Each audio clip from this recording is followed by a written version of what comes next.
जो मेरे साथ ही आया था उसी शहर से, उसने एडमिशन हंसराज कॉलेज में लिया। मैं और वो स्कूल के डिबेटर्स थे। डिबेटिंग में हम लोग स्कूल टाइम से काफ़ी एक्टिव थे। डीयू में आए तो यहाँ भी एक्टिव रहे। डीयू में मैंने करीब 5 साल डिबेटिंग की और मेरा ख्याल है कि लगभग 300-400 डिबेट्स मैंने जीती होंगी डीयू में, कुछ हारी भी होंगी, लेकिन मैंने खूब डिबेट, वो मेरा दरअसल दाना पानी था, रोजी रोटी मेरी वही थी कॉलेज के दिनों में। घर से पैसे मैं लेता नहीं था, मिलते भी नहीं थे, लेना क्या था, ऐसी स्थिति भी नहीं थी उस समय मेरे घर में कि मिल सके। तो डिबेटिंग मेरा रोजगार था, एम्प्लॉयमेंट था मेरा, उससे काम चल जाता था आराम से। उसका भी चल जाता था, वो हंसराज से था, मैं जाकिर हुसैन से था। हम खूब डिबेट्स में मिलते थे। अक्सर ट्रॉफी या तो हम जीते थे या वो जीतता था, कोई भी जीते रूम पे ही आती थी क्योंकि हम रूममेट्स थे, एक साथ ही रहते थे। वो मुझसे योग्यताओं के मामले में 21 था, बल्कि अगर वो 21 था तो मैं 15 ही रहा हूँगा या 12 रहा हूँगा, 22 या 21 तो नहीं रहा हूँगा, मुझसे बेहतर था योग्यताओं में। बड़ा अच्छा व्यक्ति था। ग्रेजुएशन के बाद मैंने एमए हिंदी साहित्य में एडमिशन लिया, जबकि बीए ऑनर्स हिस्ट्री में किया था मैंने। उसने तय किया कि वो कुछ और करेगा, प्रोफेशनल कोर्स करेगा, नौकरी करेगा, तो वो चला गया दिल्ली से। मैं दिल्ली में रहा। फिर मैं एमए के बाद तैयारी करने लगा यूपीएससी की। तब तक मैं यूजीसी जेआरएफ कर चुका था। पहला अटेम्प्ट दिया, प्रीलिम्स हो गया। मेंस मेरा 96 के मेंस की बात कर रहा हूँ, मेंस शुरू होने वाला था, 2 दिन रह गए थे। करीब 10 दिन पहले वो मेरे पास आया हुआ था दिल्ली में, मिलजुल के अच्छे से बात करके गया था। उन दिनों उसका एक प्रेम संबंध कहीं हमारी ही एक मित्र के साथ चल रहा था। हम सब दोस्त थे, तो उनमें से 2 लोगों का आपस में एक अफेयर था।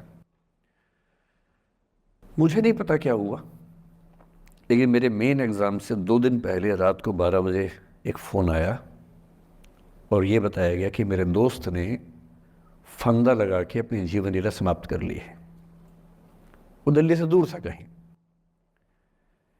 और जिस व्यक्ति के बारे में मेरी राय ये थी कि उतना जीवट वाला व्यक्ति कोई हो नहीं सकता, जो ज़िंदगी से हार सकता ही नहीं, जिसके होने से कई लोग हमेशा जीता हुआ महसूस करते हैं, वो चुपचाप एक बंद कमरे में ज़िंदगी से हार गया। मैं आज तक नहीं समझ पाया कि ऐसा कैसे हुआ। बाद में टटोला, उसके पेरेंट्स से बात हुई, भाई से बात हुई। उन्होंने उसकी याद में एक सोशल वर्क शुरू किया ताकि किसी और बच्चे को ऐसा न करना पड़े। तो जो हल्का हल्का अनुमान हुआ वो है कि शायद कुछ ऐसा था रिलेशनशिप में जो नहीं संभल पाया था, और रिश्ता टूट ना जाए इसका दबाव बहुत ज़्यादा था, और वो दबाव झेल नहीं पाया। इस उम्र में ऐसा ऐसा फेज़ आता है, कई बार आता है। ये एक कहानी है, हंसराज कॉलेज से ही जुड़ी है, इसलिए मैंने सोचा कि वहीं से बात शुरू करूँ। नाम जैसा कि मैंने कहा मैं नहीं बताऊंगा, तो नाम बताने का मतलब भी नहीं। और वो जिसकी मैं कहानी सुना रहा हूँ, आप लोगों के जन्म से पहले की बात है। आप तो सब 21वीं सदी वाले बच्चे होंगे ना, जेन ज़ी होंगे आप सब लोग, तो ये तो बहुत पुरानी बात है। एक दूसरी कहानी सुनाता हूँ। मैं आपको 2-3 कहानियाँ सुनाऊंगा, फिर उन सबका सार निकाल लेंगे एक साथ हम लोग। दूसरी कहानी ये है कि जब मेरा सिलेक्शन हो गया 97 में, 96 अटैम्प्ट में पहली बार में मेरा सिलेक्शन हो गया था, मैं एक्सटेंशन लेके तैयारी कर रहा था, और डीयू में मैं पढ़ा भी रहा था उस समय। तब मैं शायद डीएवी कॉलेज में था या अग्रसेन को, मैं 2 जगह पढ़ा है डीयू में, तो उनमें से किसी कॉलेज में पढ़ा रहा था उस समय में। तो उस समय एक लाइब्रेरी है कैंपस में ही, सेंट्रल रेफरेंस लाइब्रेरी, आप जानते होंगे, सीआरएल बोलते हैं, जो विवेकानंद जी की स्टैच्यू है उसके सामने ही वो लाइब्रेरी है। उस लाइब्रेरी में नीचे सब बैठ के पढ़ते हैं, और टॉप फ्लोर पे रिसर्च फ्लोर है जहाँ एमफिल पीएचडी वाले बच्चे पढ़ते हैं। मैं उस समय शायद पीएचडी कर रहा था या एमफिल खत्म हुई थी, वहीं बैठता था, पढ़ता था रोज़।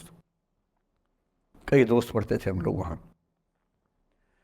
हम सुबह 8 बजे लाइब्रेरी खुलते ही वहाँ घुसते थे, रात को 1 बजे निकलते थे लाइब्रेरी बंद होने के समय। तो वहाँ एक छत थी, छत पे छोटी सी कैंटीन थी जहाँ हम लोग जब जब बोर होते थे दिन में 3-4 बार जाके चाय पीते थे। चाय पी ली, बिस्किट खा लिया, थोड़ी गप्पे मार ली, वो सब वहाँ करते थे। तो वहाँ मेरे बहुत सारे दोस्त थे, उनमें से कई लोग अब बहुत सीनियर सिविल सर्वेंट्स हैं, कुछ लोग प्रोफेसर्स हैं डीयू में। 2 बच्चे थे मुझसे जूनियर, 3-4 साल जूनियर थे, बड़े प्यारे बच्चे थे। मुझे उस समय तक पढ़ाई लिखाई का शौक अच्छा खासा हो गया था, तो वो रोज़ मेरे साथ बैठते थे केवल बात करने के लिए। किसी मुद्दे पर बहस करनी है तो बहस होती थी, समझते थे। फिर मुझे पता लगा कि वो दोनों रिलेशनशिप में हैं, रिश्ते में हैं। दोनों ने शादी भी कर ली।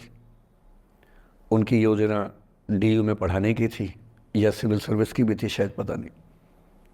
मेरा इंटरेक्शन बहुत ज़्यादा उसके बाद रहा नहीं उनसे, क्योंकि मैं सर्विस में चला गया था। इतने जिज्ञासु बच्चे थे दोनों, इतने जिज्ञासु कि उनसे मिलकर तबीयत खुश हो जाती थी, कि हर चीज़ जानने का मन करता था उनका, हर विषय पढ़ने का मन करता था। एकदम जीवन से भरे हुए बच्चे, आंखों में चमक ऐसे। फिर दोनों की शादी हुई तो मैं शादी में जा नहीं पाया, क्योंकि मेरा रिश्ता सिर्फ लाइब्रेरी में 1 घंटा गप मारने वाला था, उससे ज़्यादा था नहीं रिश्ता उनके साथ। फिर सुनता रहता था कि मैं सब बढ़िया चल रहा है, पढ़ाई कर रहे हैं, तैयारी कर रहे हैं। इंटरकास्ट मैरिज की उन लोगों ने, खूब हंगामा हुआ, दोनों घर में तलवारें खिंच गई। किसी तरह से तलवारें संभाली गई, मैनेज हुआ, दोनों साथ रहने लगे। और फिर 3-4 साल के बाद एक दिन मैंने खबर सुनी कि उस बच्ची ने फंदा लगा के जीवन लीला समाप्त कर ली। ये बात भी दिल्ली विश्वविद्यालय की है। उस दौर के सब लोग इस कहानी को जानते हैं। मेरे ख्याल से ये दोनों कहानियाँ आपकी प्रिंसिपल मैडम जानती होंगी। नहीं ध्यान कर पाएंगे तो मैं उनको जैसे नाम बोलूँगा अकेले में, वो तुरंत समझ जाएंगे मैं किसकी बात कर रहा हूँ। मैं आज तक नहीं समझ पाया कि ऐसा क्या हुआ होगा।